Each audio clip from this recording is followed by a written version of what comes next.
Welcome to this special edition of the YAHOWAH blog. I'm your host, Craig Winn, and this is Wookiee.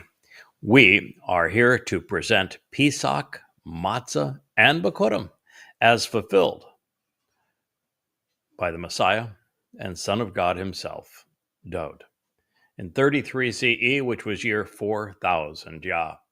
And we're going to present Dowd's fulfillment of these, the three most important days in human history, through his eyes.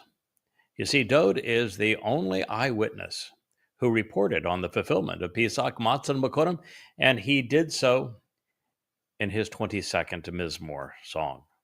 And so we're going to turn to it now, and we'll do several programs on his open letter to us, won't we, Wookiee, as we celebrate Pesach this evening, tomorrow, Matzah, and the following day, Bikurym. Just a quick note on the purpose of these days so that you know what it is that our king, Dowd, achieved by fulfilling them. As the Passover lamb, and Dowd volunteered for this, God did not ask him to do it. God did not tell him to do it. It is quite simply something that God accepted when Dowd explained why it was that he wished to do it. It was, as I say, completely Dowd's decision. And Dowd decided to do it quite simply because he read the Torah. And in reading the Torah, he realized that that whole dress rehearsal on Mount Moriah back in, year 2000 Yah, 1968 BCE, when Yahweh asked Abraham and his beloved son, Yishak, laughter, to go to Mount Moriah and to perform what turned out to be the dress rehearsal for Pesach there.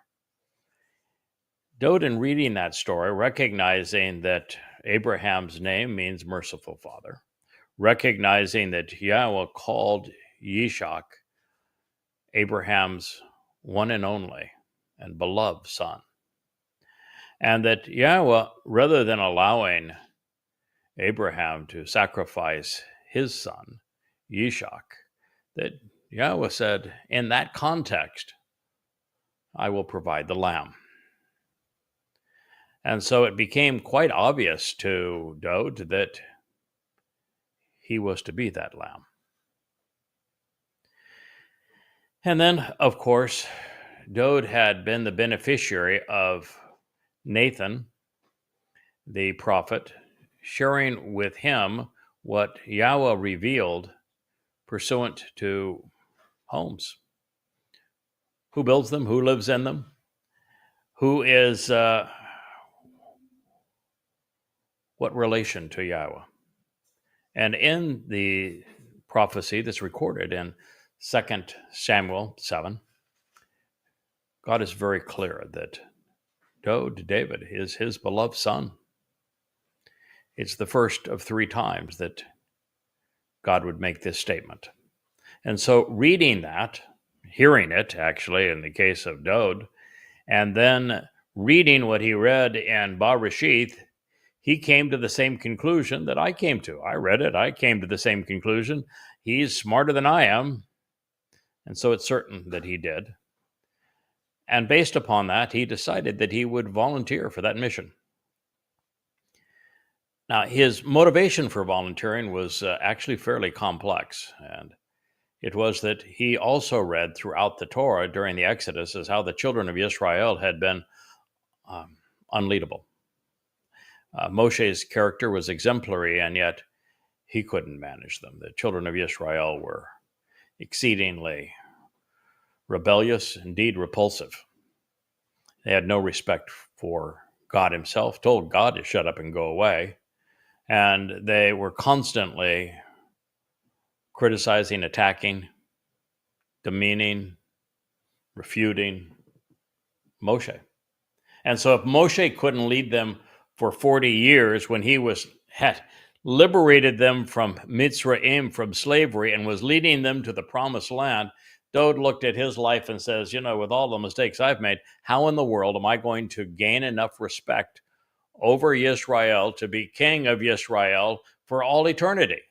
I mean, he knew from his own experience that trying to be king of Israel was nigh on impossible. I mean, think of how much anguish he endured, first from Shaul and then from his own son, Absalom.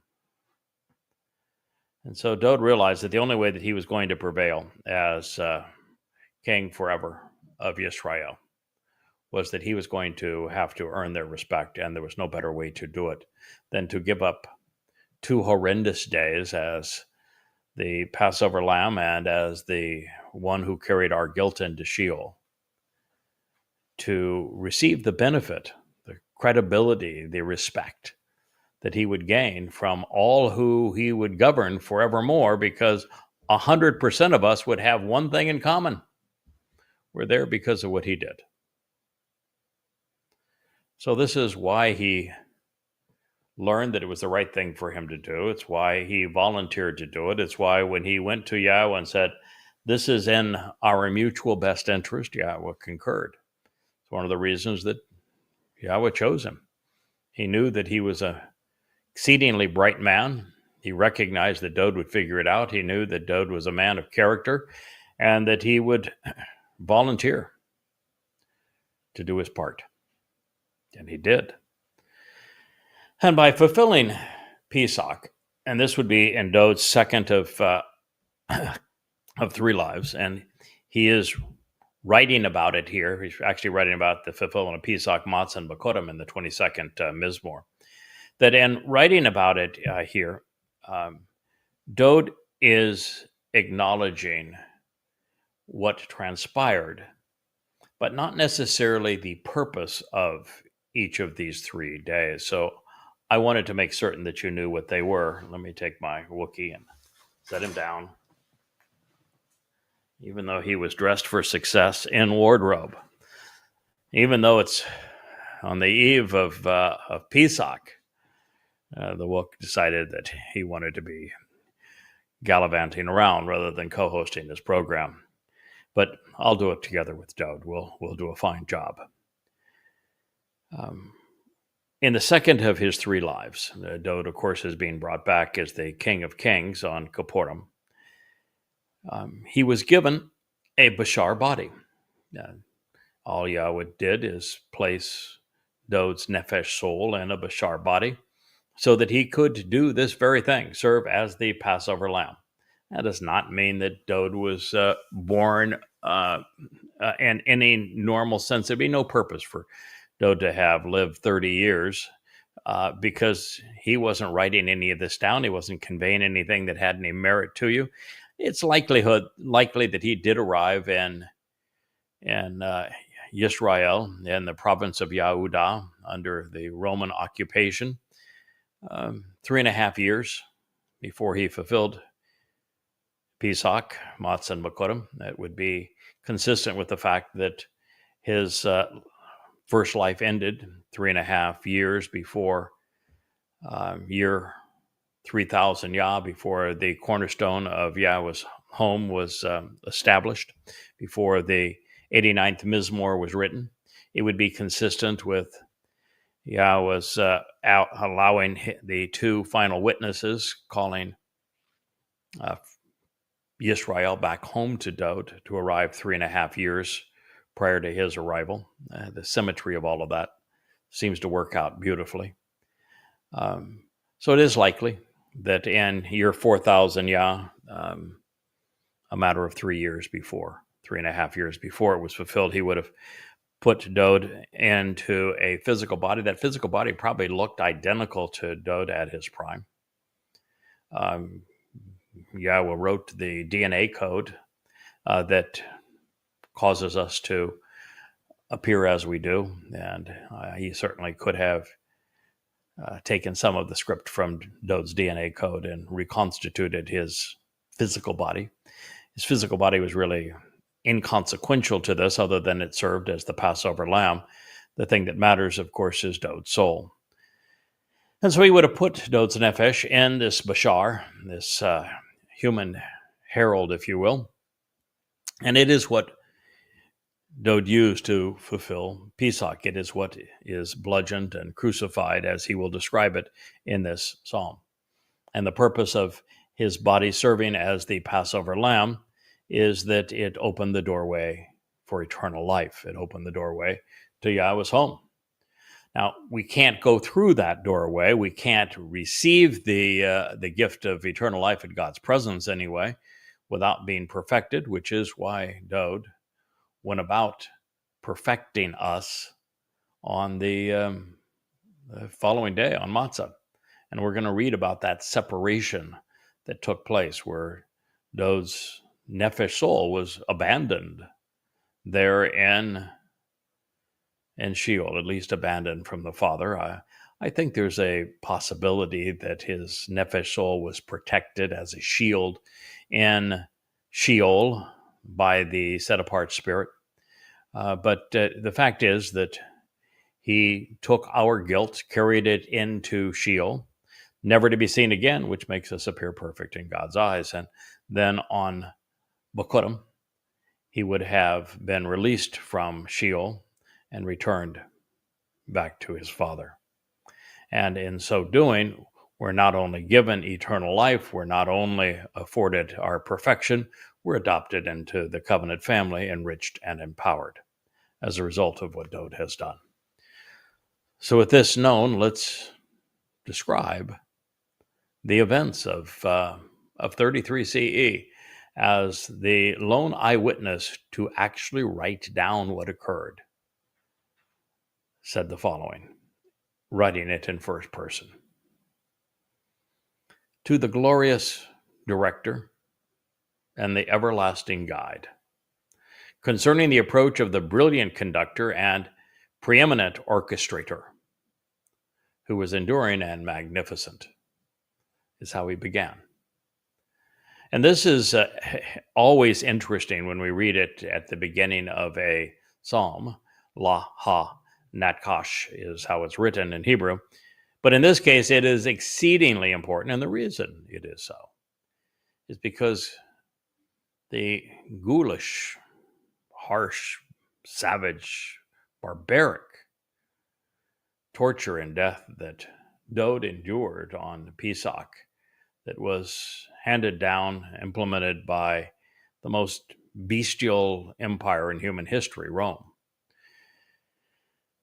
was of no merit to anyone without it being orchestrated by Yahweh.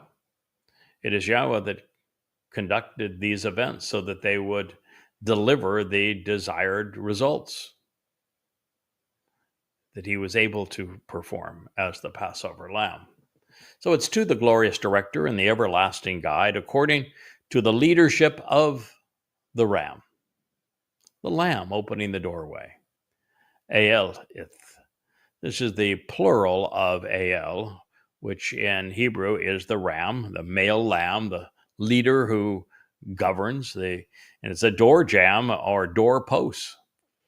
And it is the most vigorous individual who serves to protect the flock.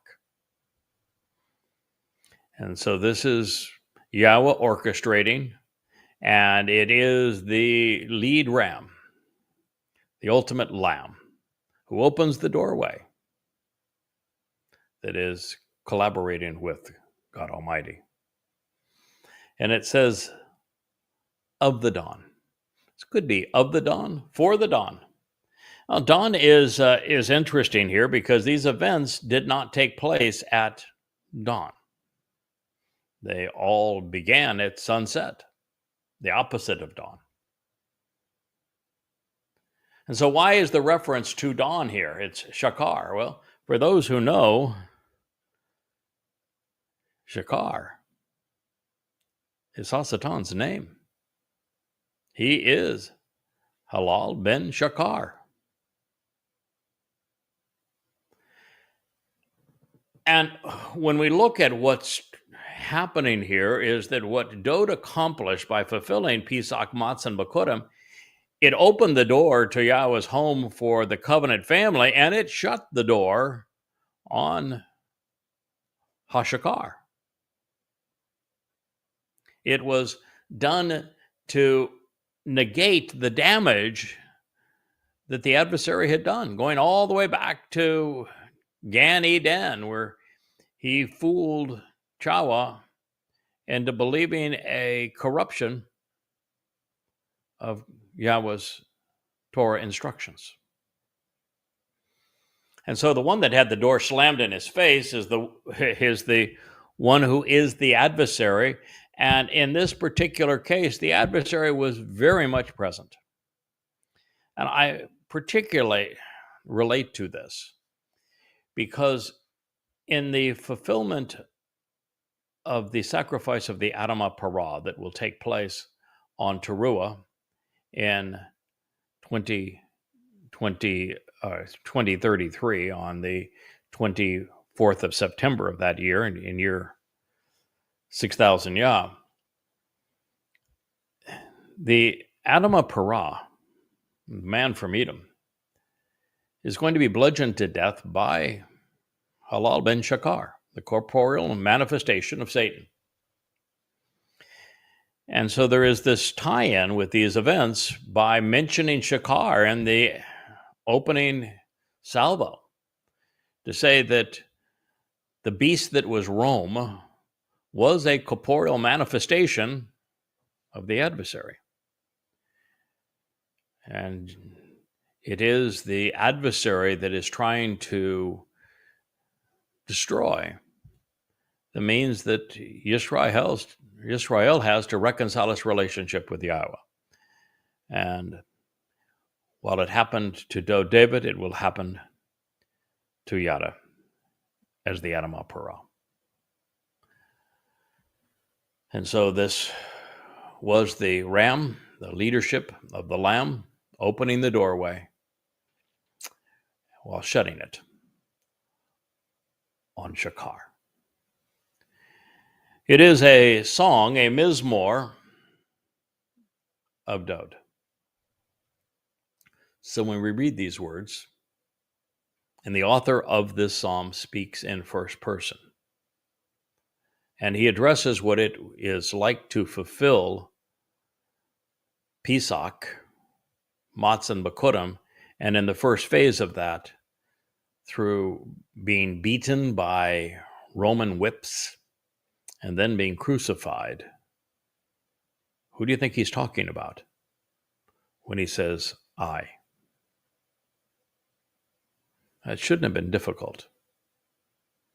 But nonetheless, the religion of Christianity pilfered this and applied these words that open this song to their mythical misnomer and crude counterfeit, Mr. Christ, when Dowd spoke them in first person. That is a great travesty, one of the great crimes that has ever been committed. This man, our King, the Messiah, the very Son of God, did this for us. He reported what occurred in first person, and the religious scum of this world, the Peters, the Pauls, the Lukes, the Marks, all of the popes that have promoted this drivel, literally committed an act of identity theft and stole it from Dowd and from his people to promote a false god. The greatest travesty of this day.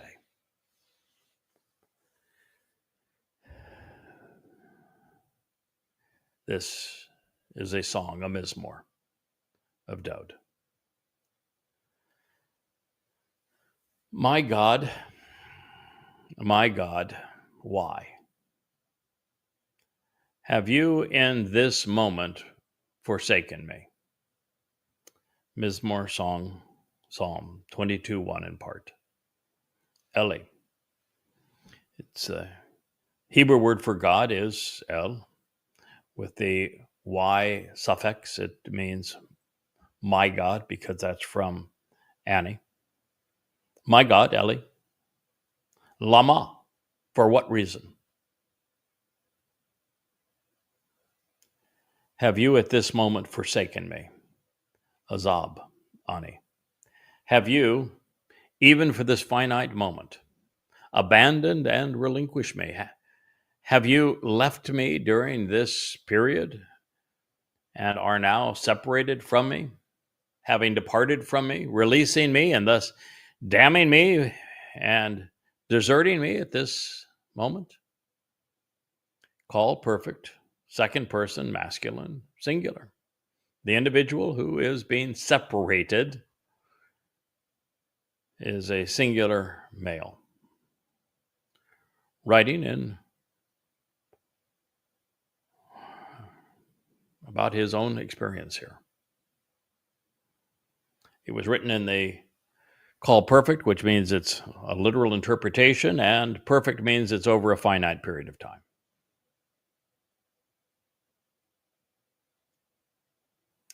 Dowd was among the most prolific prophets and really all of history. And he wrote these words 1,000 years prior to fulfilling them. He had volunteered for this mission. And of course, having volunteered for this mission, he absolutely, unequivocally knew why. So this question, it was being rendered for our benefit. Have you benefited from it? Azab speaks of separation, of abandonment, and of damnation. So when this distancing is from God, we know that Dowd's nefesh was isolated and prepared for its impending journey into Sheol.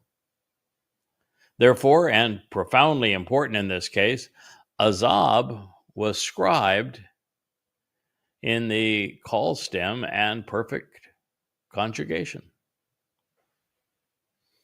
This separation would be genuine, albeit for a finite period of time. This means that Dowd would transition from fulfilling Pesach on Moriah to enduring Matzah in Sheol before coming home to Shamayim on Bikurym before the dawn's early light.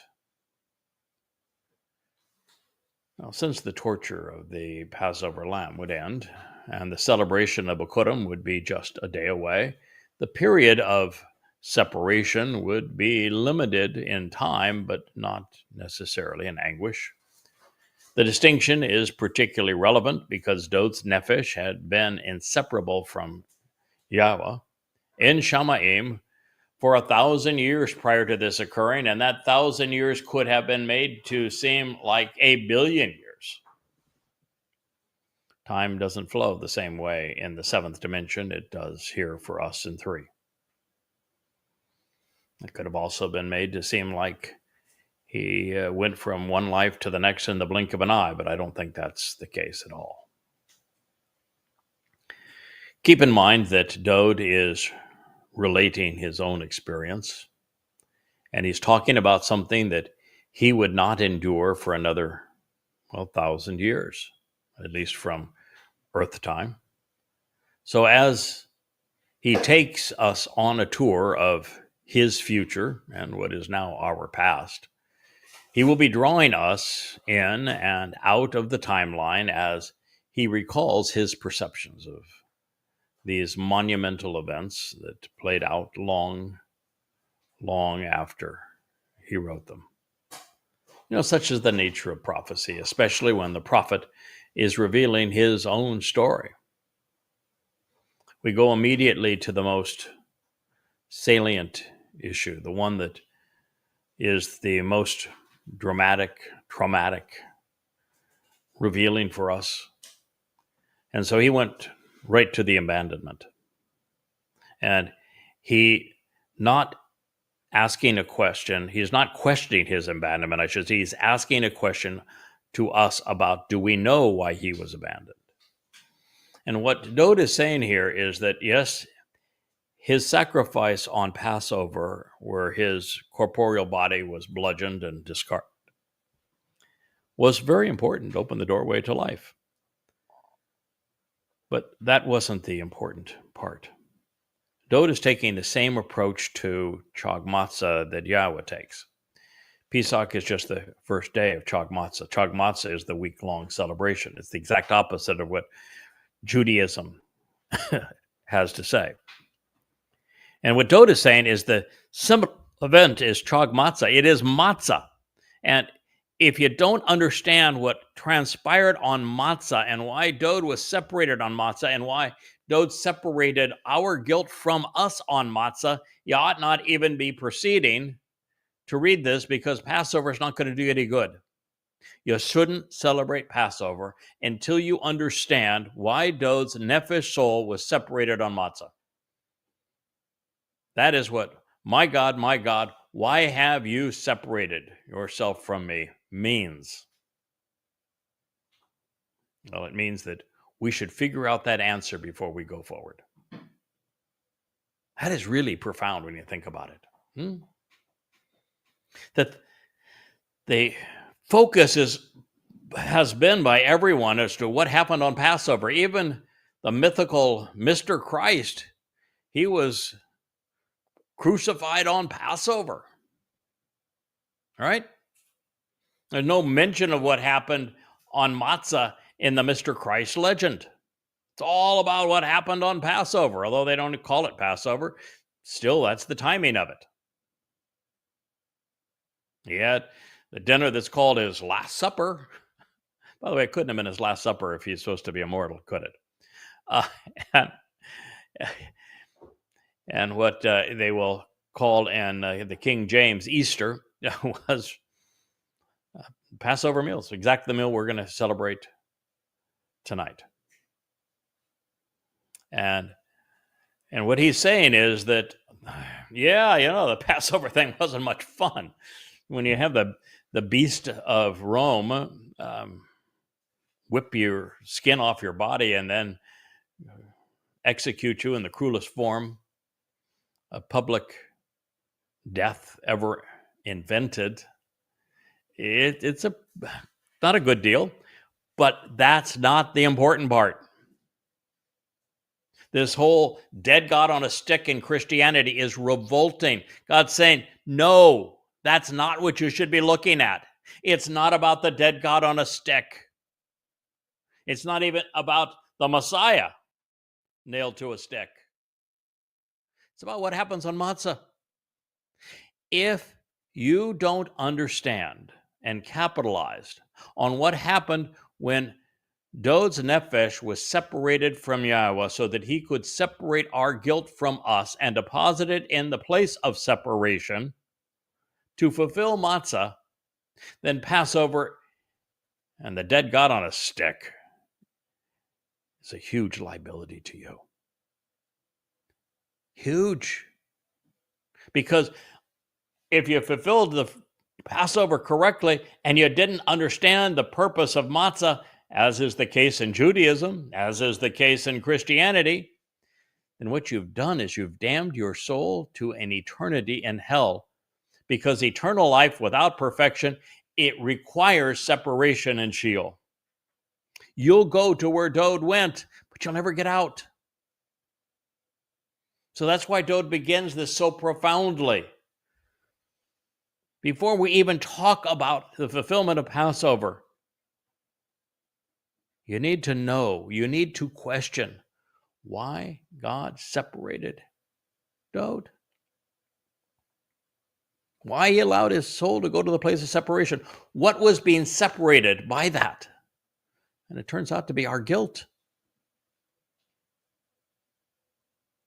So, for those listening here, as we approach Passover at sunset this evening,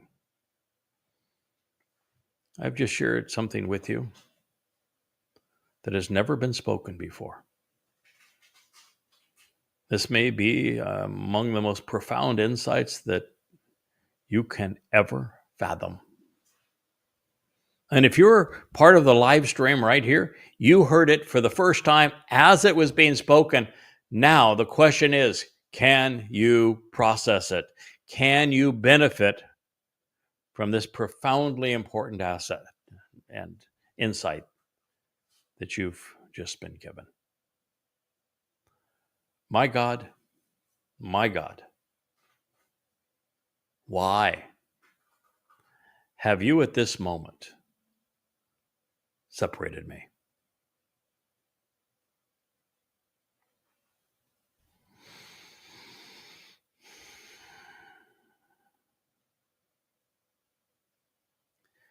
Now, I want you to keep in mind that Dowd is relating his own experience, and he's talking about something that, as I said, he endured 1,000 years after he wrote these words. But as he wrote these words, he was actually seeing what he was going to have done to him.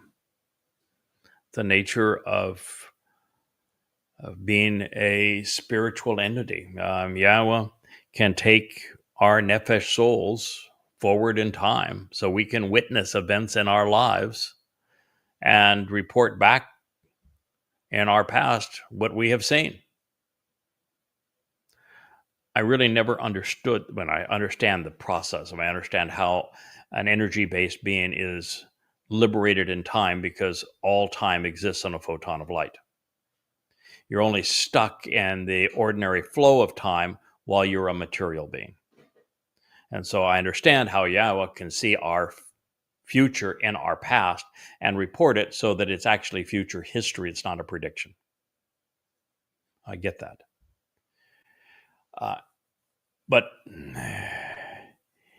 it's still a fairly amazing thing for us to realize that Yahowah took Dowd's nefesh forward to witness this so that he could write about it, so that we could know about it.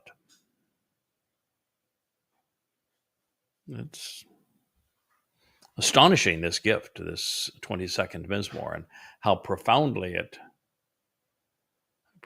begins. So before Pesach, Dowd's soul was resident in, well, it could well have been a nondescript char body, but more likely a reconstituted version of his own through his DNA. I was going to want Dowd to feel as comfortable as possible, and there was no reason for Yahowah not to reconstruct an absolute replica of Dowd's physical body. But either way, as a mangled mess, it would soon be discarded and then obliterated, consistent with the Torah. It served its purpose. The corporeal form was necessary to fulfill Pesach, as the man was recast into the role of a lamb. And even this is important. There are so many people that are willing to accept, all right, the Passover lamb, while it is the symbol of Passover that we're going to have lamb, for example, in the meal this evening. Dowd's Bashar body is the one that fulfilled Passover, and I can tell you that God did not transform Dowd's physical body into a lammy. The lammy wasn't all sprawled out on the upright pole of Roman crucifixion. Same thing is true with the Adamah Parah. It's rendered as a red heifer, and while the Adamah Parah is indeed a bull of a man, and he is indeed of the earth, and he is indeed going to be reddish, and he will be, as Parah says, fruitful and productive. When it comes time for him, me, to make that sacrifice and to have Shakar beat the life out of my physical body, I'm not going to turn into a cow. It's symbolic.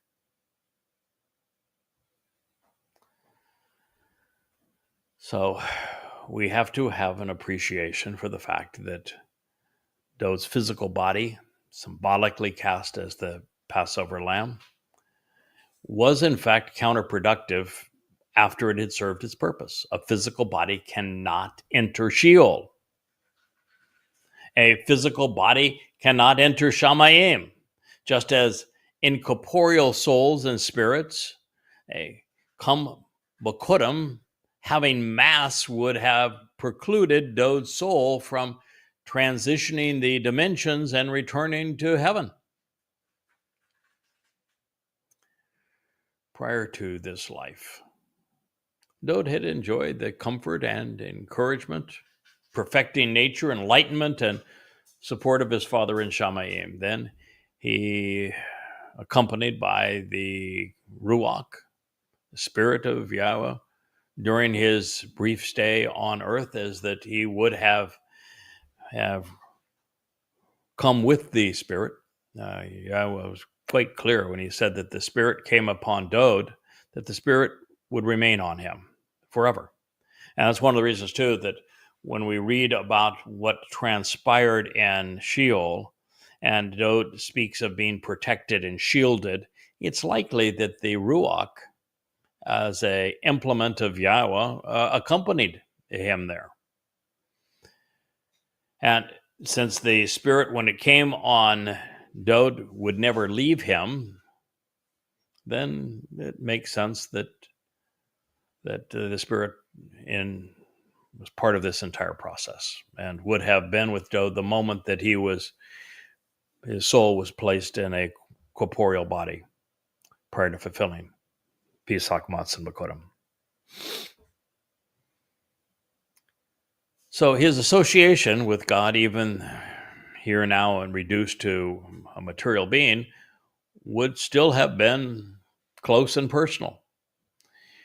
The Spirit would have been a companion during this brief life for 3.5 years, just as the Spirit had been during the previous life of 70 years, 1,000 years earlier. Therefore, with her, the Spirit now serving as a transport mechanism and as a shield, even if only briefly in this fulfillment, there would have been a massive void in the connection with Yahweh himself during Pesach. Now, if we're putting the pieces together correctly, and I think we are, regarding the Ruach serving as the shield of Dowd to protect him from the enormous pressures and intense heat of the black hole that is Sheol, so that his soul could take our guilt and deposit it there, never to be seen again. For Dowd to say, "Why have you forsaken me, my God?" then you can be assured that those of the mommy cult, the spirit mommy cult that want to have spirit mom play an important role in their lives, want her to have a separate personality and be a second person of their, I don't know if it's a trinity or a duality, and to have adoration of the Spirit, well, it's nonsense.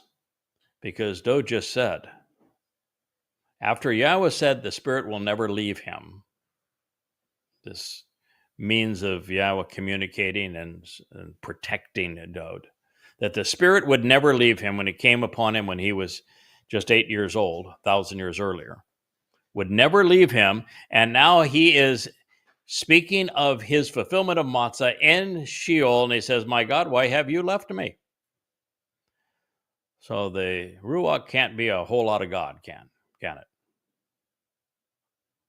So this whole, let's make the Ruach into spiritual mom under this situation is complete and utter nonsense.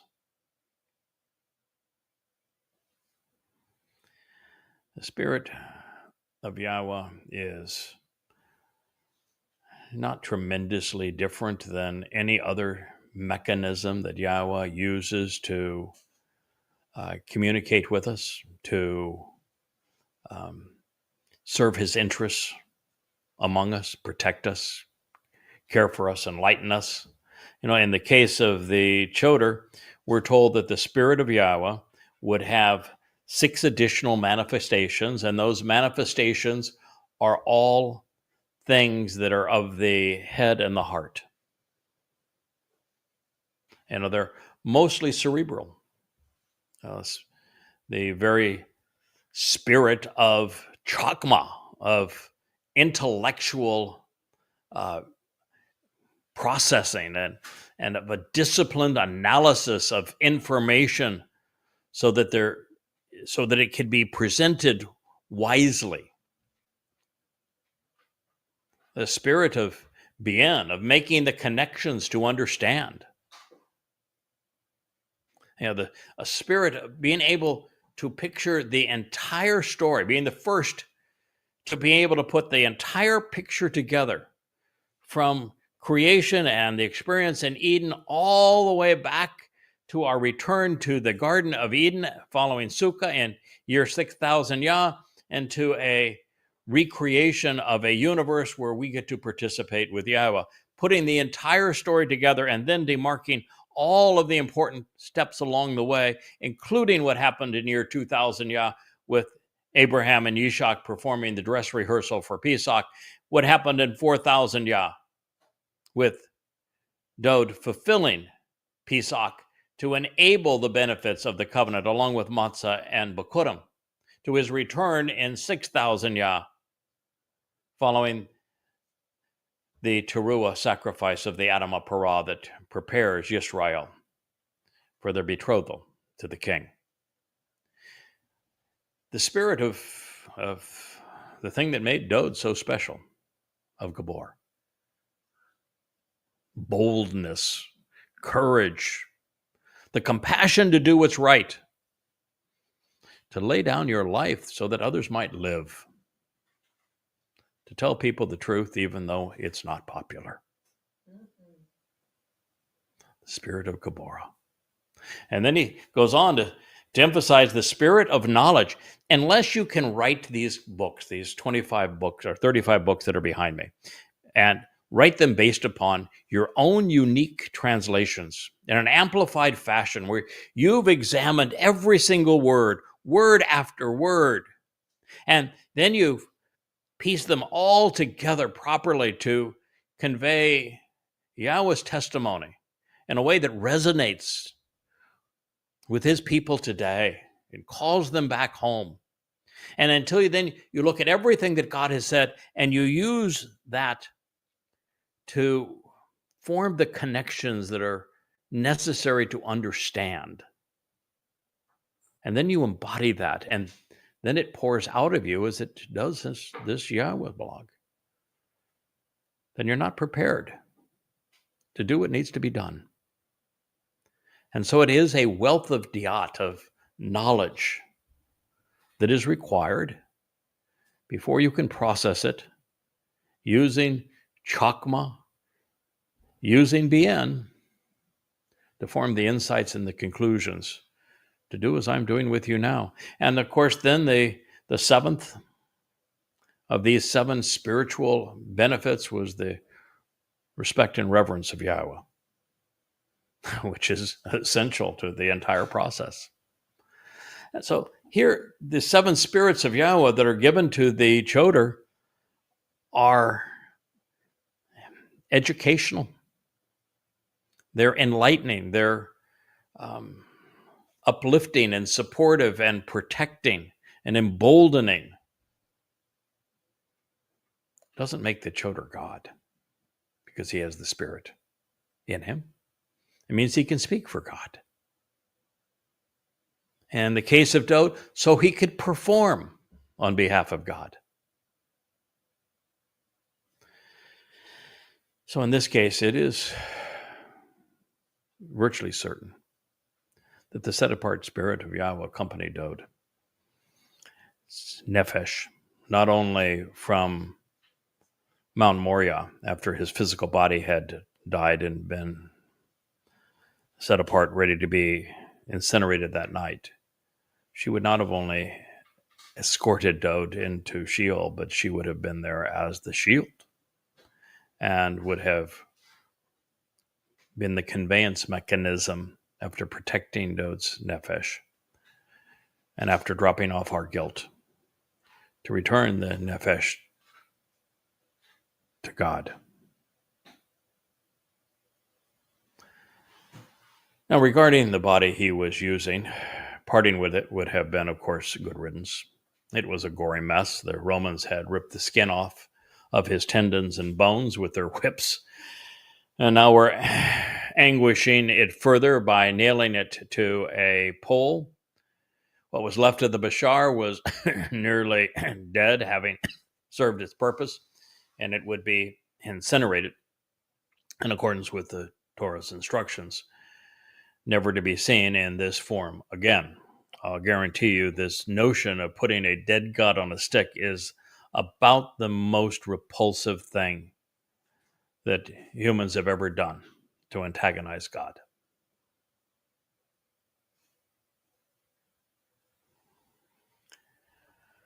Remote, far, rakok,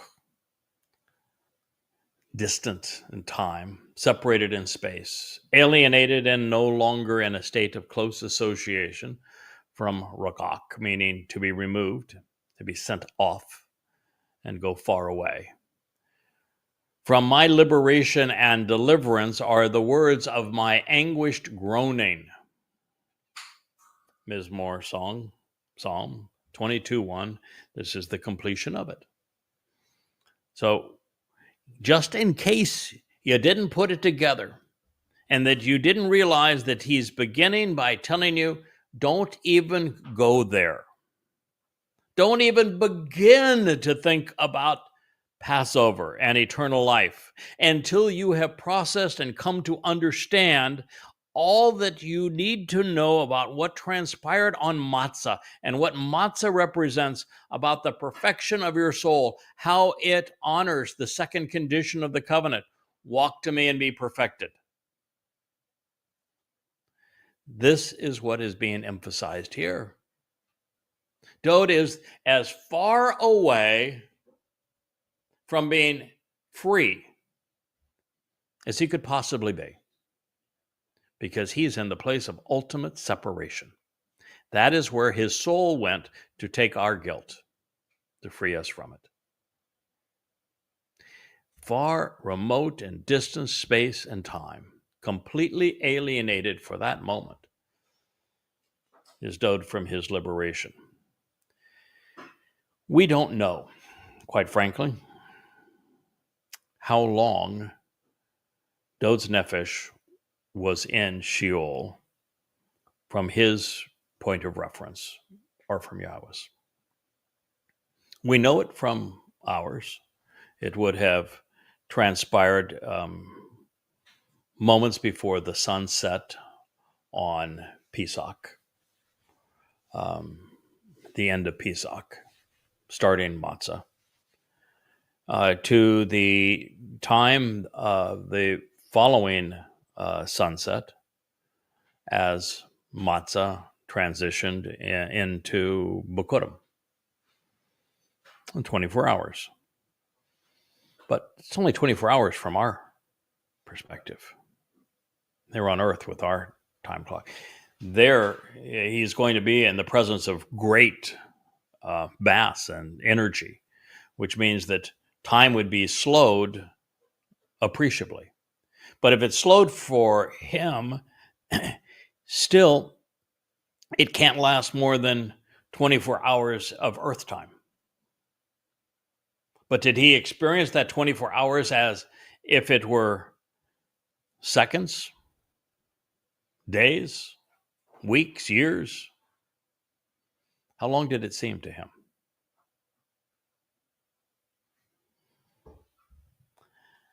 I hope for Dowd's sake that the answer is that 24 hours on Earth, when slowed in the immense pressure of a black hole, would have seemed like a second. And if you remember on the movie Interstellar, they tried to present this, where they went to Gargantia, or whatever they called the planet of Goliath, I guess. Anyway, on that planet, they knew that if they went there, and if they spent even moments there while they were there, decades would transpire on earth, which means that while it seemed to them to be about a day's time or part of a day, it was years on earth. So if you were to bring that back down and say, all right, we're only going to have 1 day of earth time, and the time there is much, much less, then you could reason that Yahweh orchestrated it this way, such that the amount of time that Dowd would actually have been in that horrible place could have been a matter of seconds. That would have been the appropriate thing to do. And Yahweh has a tendency to be exceedingly appropriate. And these are the words of Dowd's anguished groaning, of my roaring, and it's shagah, of my roaring moan as a lion, as my guttural cries in torment. This is the Lion of Judah that is in Sheol for us, to carry our guilt there and to deposit it. Now, the realization that Dowd's soul had a long way to go to accomplish the mission is particularly relevant because Pesach is just the beginning, the first of 3 successive Mikre, and the most visible. Pesach isn't, however, the most important step in his or our journey to our perfection and into God's presence. That occurs, of course, on Matzah, when our souls are perfected by the removal of guilt, because Dowd would carry it into Sheol. So as we established the title of this program, we called it Dowd's Fulfillment of Pesach, Matzah Bikurym. And in so doing, I want you to realize that this is Chag Matzah, and it is Dowd telling us that the Matzah part of Chag Matzah is far more important than what happened on Passover. There is a common mistake made by Jews, and I've shared this with you, that they believe that Passover is the main event, that it is a 7-day holiday, and that matzah is just something to eat during it. This errant perception is advanced in Ezekiel, where Passover is the only mikra Satan wants to pervert and then maintain. He loves death.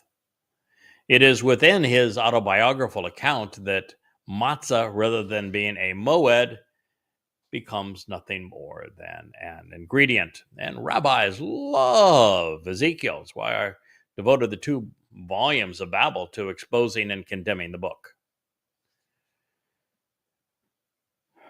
God calls this time Chag Matzah. Accordingly, Passover is the doorway to unyeasted bread, leading to firstborn children. And therefore, from Dowd's position during Pesach, the main event was, of course, still before him, and that's why he turned to it right at the beginning. When speaking to puzzled Jews about this realization, I asked them, so what happened among the children of Israel during the first observance of Passover, of Pesach? And they, of course, will claim, well, liberation. But the answer is nothing. Correct, nothing. They ate a lovely dinner and they went to bed. They were freed from Mitzrayim on Matzah as they passed into the Sinai. And therefore, while their lives were spared on Pesach when others around them lost theirs, they walked away from religious and political corruption during unyeasted bread. And once free, they became the children of Israel as they were symbolically reborn when emerging from the sea on the way to the promised land as God's family. Profoundly important, isn't it? What a wonderful visualization of the purpose. The lives of their firstborn, all of their lives actually, were spared on Pesach because it is the doorway to life. that was fulfilled by the firstborn of Yahowah. That's why the whole message of the last of the signs in Mitzrayim was firstborn sons, because it would be the firstborn son that fulfilled Pesach. God's telling you who did it. Who does God call his Bikor? Dowd. He's the only one that God calls his Bikor, his firstborn. And yet it is the firstborn that were spared on the first celebration of Pesach. But it wasn't until the following day on Matzah that the children of Israel were released from this horrible oppression of human religion, caste system, politics, militarism, the control of others. So once free, they then had the opportunity to be the living embodiment of firstborn children, because when a child is born, what do you witness? The breaking of the water. They came through the breaking of the water and entered the promised, well, they didn't enter the promised land at that point, but they certainly entered the place of Mount Choreb, where the promises regarding the land would be given with them, where they were given the most invaluable inheritance, one that's actually more valuable than the land itself. That would be the Torah. However, while Yahweh would take Israel out of Egypt, he was not about to remove the Egyptian influence from them without their permission. He dragged them kicking and screaming out of apartheid and genocidal Egypt, for sure. But he was not about to remove the religion from his people. They would have to make that choice for themselves. And they unfortunately didn't.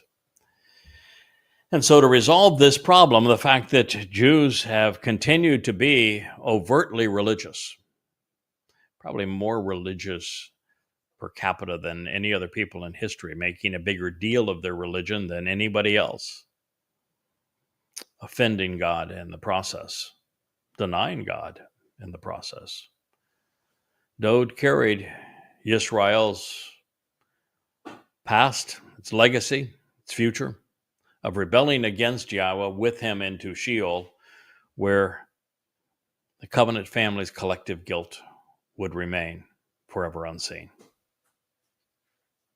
Now, also, it's worth noting that, as I've said, the time certainly would have flowed differently for Dowd's soul in Sheol during Matzah. If hell is equivalent to the black hole, then 24 hours on earth may have passed from his perspective in a matter of seconds due to the relative mass. But since Sheol was designated to incarcerate souls forever, it may have seemed like a longer period of time. And while Dowd surely knows the concept of relativity, of time flowing at different rates relative to the observer's proximity to mass or velocity, well, that was way beyond the vocabulary of the day and of his people's needs to know. And we can only speculate in this regard.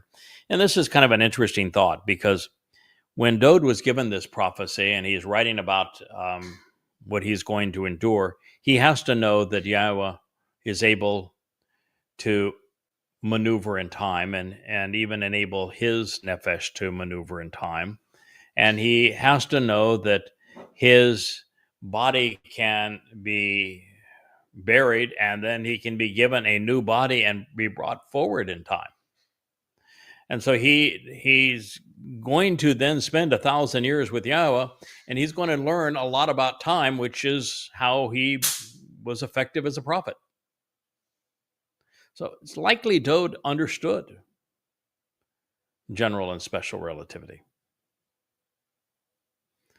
even though there would have been no vocabulary to convey it at the time.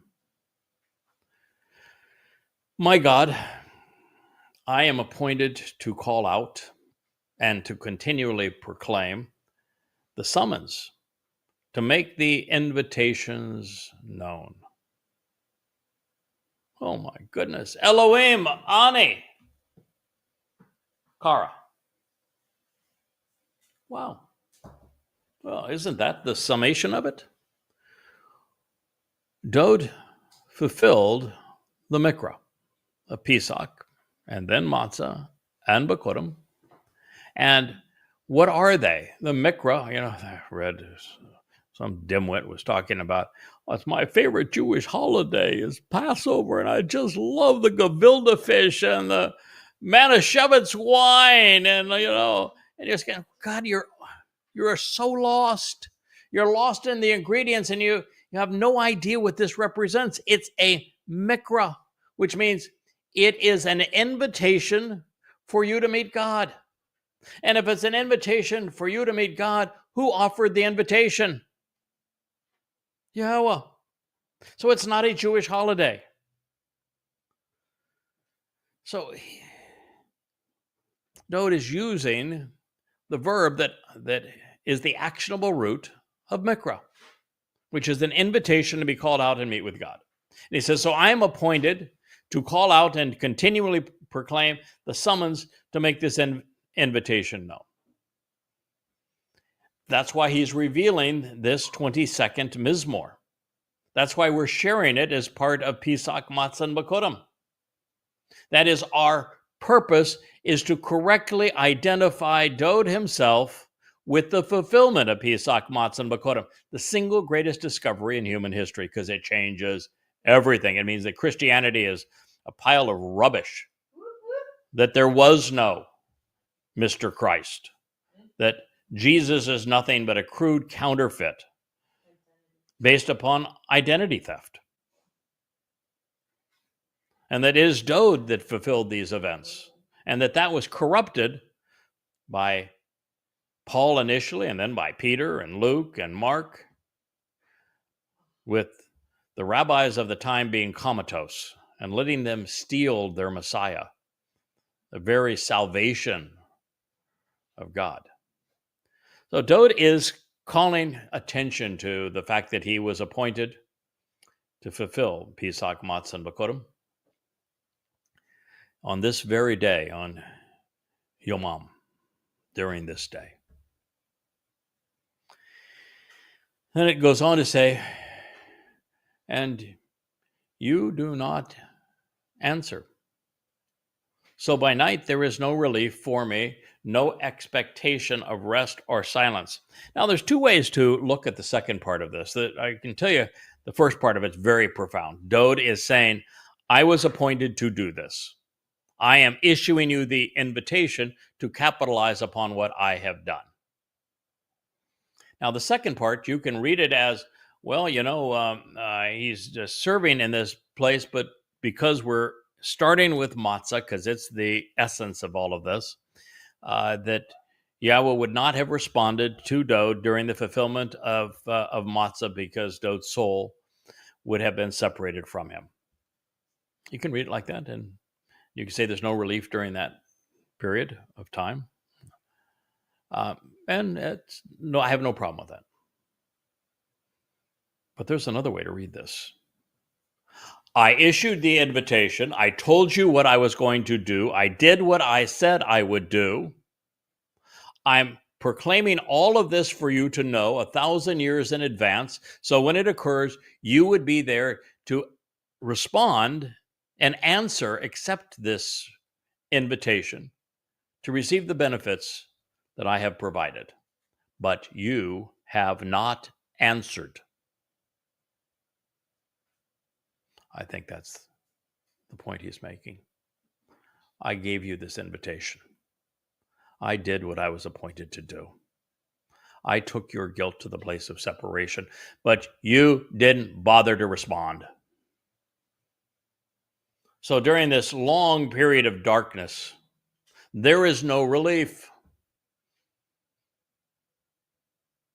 Just silence. The greatest agony that any human has ever experienced is the realization that Dowd fulfilled Pesach, Matzah, and Bikurym so that we could be immortal, perfected, adopted by God, be part of his eternal family, enriched and empowered as a result of what Father and Son have achieved. And yet his people did not answer. They did not respond. They did not reply to the invitation. I don't think there's anything worse that's ever happened to anyone ever than what Yehudim have done to the most Yehud of all men, Dowd. And not only did they allow Goyim to steal their Messiah and Son of God and Savior, but they foisted one of their own with Bar Kokhba. And so there is no relief from him. There's no expectation of rest as a result of what he's done. Song Mizmor 22:2. I'm here to tell you that second interpretation of these words, I have no problem if you want to cling to the first. But the second is so much more likely. And it is stinging. It ought to pierce the very heart, haunt the very mind of every Jew in the world, because your ancestors did this. And in all of that time, not one of you bothered to correct them when the evidence was right here all the time.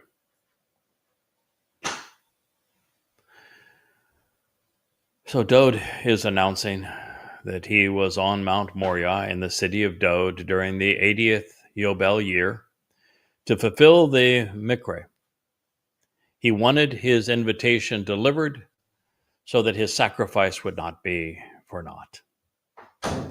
Finally, at long last, it is mission accomplished. But it would even take me 22 of the 24 years that I have served with Yahowah to figure it out. And so now I'm offering you this truth on a silver platter as part of the Yahowah blog. I hope you choose to capitalize upon it. I hope you choose to celebrate it this Passover, Matzah Bikurym, with us. Because this is the greatest truth that you have ever been offered. Now, I've long speculated as to whether, prior to Dowd volunteering, Yahowah's original plan to fulfill Pesach and Matzah would have been to deploy his own nefesh. This way, he would have endured the consequence and the penalty of our guilt. But how could he carry it into Sheol, the place of separation from himself? How could he have engineered a scenario where he would not only take on a human body, but as the creator God of the universe, allow his creation to beat it senseless? Why would he, if he did this himself, be able to fulfill firstborn children and be his own child? Why would he have hundreds upon hundreds of prophecies pertaining to Dowd fulfilling it? Why would Dowd acknowledge that he did this in first person 1,000 years before he did it, if that was the case? Now, that whole idea gets really messy because Yahowah cannot be associated with our guilt, which is exactly what had to happen with Dowd's soul.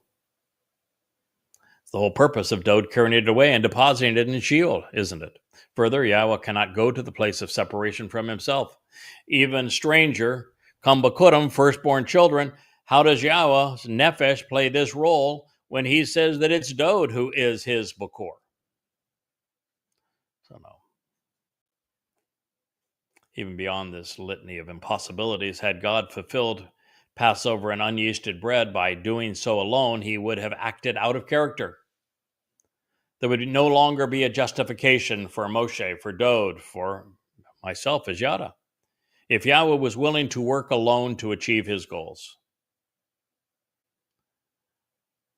When Yahweh said, "Listen, I understand that you want me to go away and shut up, and which means I'm going to have to work with and speak through others between now and the time our relationship is restored," means he could not have appeared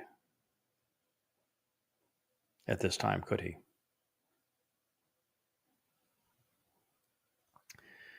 Therefore, Yahweh facilitated Dowd's desire by not responding to withdraw him. He would do so, but not until the conclusion of Matzah. The full day and night of separation would not only isolate Dowd's soul, but during this time there would be no communication between father and son, and after this event was fulfilled, there was no reply from those for whom the gift was given. It, of course, is interesting to note that there is no noise in space, so there's, in this medium of ways, no way to promulgate anything that would have been heard, as the sound only travels through the air, but within the exceedingly extreme and the density of a black hole, the noise would have been oppressive, excruciating. As the fabric of the material world is pulverized, of course, it would have been anguishing in that regard, but no, it's really the anguishing silence of his people who failed to respond from the invitation that he was offering.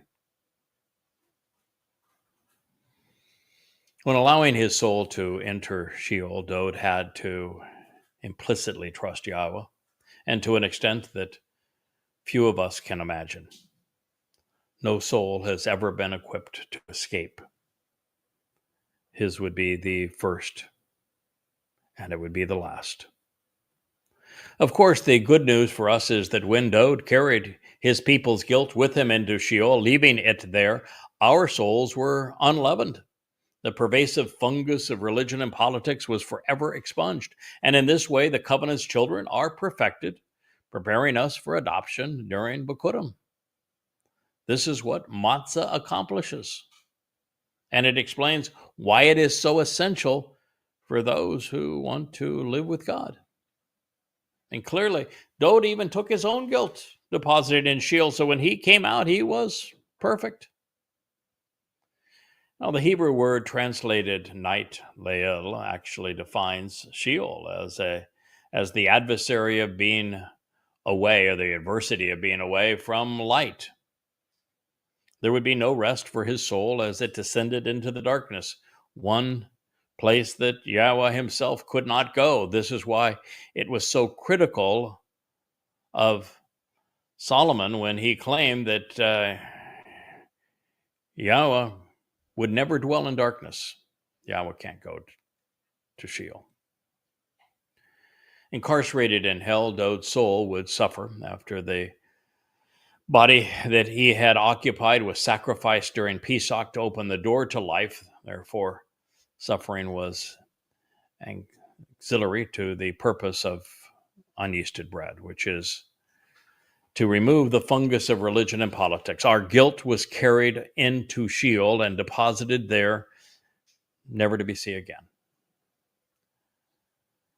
And so this evening, our plan is that at 6 o'clock our time, I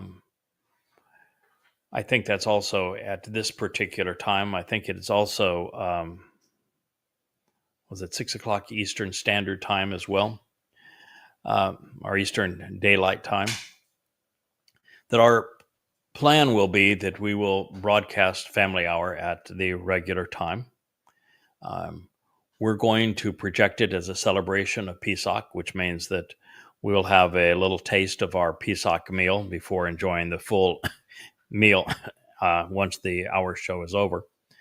But we're going to continue this presentation. We're going to continue to talk about what Dowd did on Pesach, Matzah, and Bikurym, not just today, but also tomorrow, not just tonight, but in the morning, so that there's a better appreciation for who he is, what he's offering, how he accomplished this marvelous gift on our behalf. And so I want to conclude the first segment of Dowd's fulfillment of Pesach, Matzah, and Bikurym at this point, recognizing that we have shared with you a profound truth never previously considered, that everything that Dowd has said thus far pertains to Matzah, because he does not want anyone to proceed with Pesach until you're in a position to capitalize on what he did on Matzah, because it would be counterproductive for you.